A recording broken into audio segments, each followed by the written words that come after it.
Wheelchair पर बैठे हुए 63 साला बुजुर्ग को अस्पताल की वर्कर ने सहारे के लिए हाथ से पकड़ा ही था कि वो रोबदार कांपती आवाज में बोले, ओ मैं खुद उठूंगा। वर्कर आंटी मैं उठा देती हूँ, अब से नहीं उठा जाएगा। अंकल नहीं बेटा, हाथ पीछे करो तो। मैं जो सामने वाले मरीज की फाइल पढ़ रही थी, अचानक से इनको बतौर माहिर नफ्सियात देखने लगी और देखते ही मुझे ये मालूम हो गया था कि ये खुद उठ नहीं पाएंगे क्योंकि उनका डायलिसिस हुआ था और ये बहुत कमज़ोर जसामत के मालिक थे। लेकिन वो खुद उठे और मशक्क़त और बेड के सहारे इसी बेड पर बैठ गए। कुछ वक्फे बाद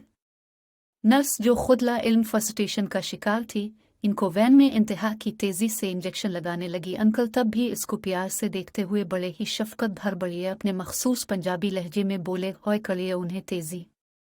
मैंने अपना काम जारी रखते हुए यानी बतौर माहिर नफ्सियात इनके पास चली गई। सलाम दुआ के बाद मुझे मालूम हुआ कि वो एटॉमिक इंजीनियर रह चुके हैं। मैंने मज़ीद आगे उनको जानने के लिए उनसे उनकी ज़िंदगी के बारे में कुछ सवालात किए, जिसके जवाब 73 में उन्होंने कहा कि बेटा मेरी उम्र हो चुकी है और अल्लाह ताला इंसान को इतनी ही उम्र देता है, किसी को 50,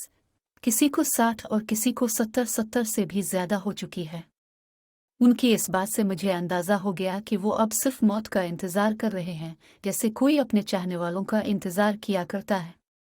माहिर नफ्सियात नहीं, मैंने उनकी इस दीदा दिलेरी मेरी को देखते हुए मज़ीद बात को आगे बढ़ाने के लिए अंकल से पूछा, अंकल अपने इतनी ज़िंदगी से क्या सीखा? अंकल, जिनकी आवाज़ में एकदम जान आई और शफ़क़त भरे लहजे में कहने लगे ही थे कि मैंने अपनी डायरी इनके आगे कर दी क्योंकि खांसी की वजह से ये सही बोल नहीं पा रहे थे।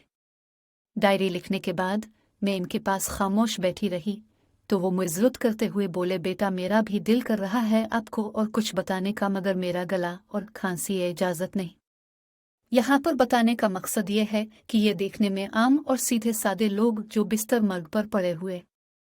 कि वो कभी कभी इस दुनिया में पाए जाने वाले कीमती किरदार और अनमोल मोती की मानिंद होते हैं। अनमोल मोती और कीमती किरदार यहाँ मैं इसलिए कह रही हूँ कि अनमोल मोती में इसी को समझती हूँ कि जो कीमती किरदार का मालिक हो, और कीमती किरदार उनके इस बात से वाज़े है जो उन्होंने इस ज़ईफ़ उम्र में भी किसी नामुहर्रम औरत को खुद को हाथ नहीं लगाने दिया, ये जानते हुए भी कि इसकी मदद से बेड पर बैठ सकेंगे, लेकिन उन्होंने यहाँ अपने आप को नापुल्लाह के हुक्म पर पाबंद रखना ज़रूरी समझा, ना कि किसी नामहरम की मदद लेने से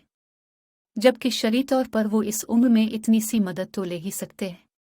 बतौर माहिर नफ्सियात जब मैं उनको ऑब्ज़र्व कर रही थी तो मुझे उनकी निगाहों में नर्स के लिए वो शफ़क़त और प्यार नज़र आया जो एक बाप की निगाहों में अपनी बेटी के लिए होता है, जबकि वो नर्स अपनी ही काम की फ्रस्ट्रेशन और गुस्से की वजह से उनको इतनी तेज़ी से इंजेक्शन लगा रही थी कि साफ वाज़े था कि उन्हें बहुत दर्द हो रही है। लेकिन यह कीमती मोती, जिनका नाम इंजीनियर अख्तर था, उन्होंने वो अपनी शनाख्त को कायम रखते हुए बड़े प्यार से बोले, यहाँ सीखने के लिए मिलता है कि कोई इंसान आपके लिए बुरा भी कर जाए तो अगले की फीलिंग का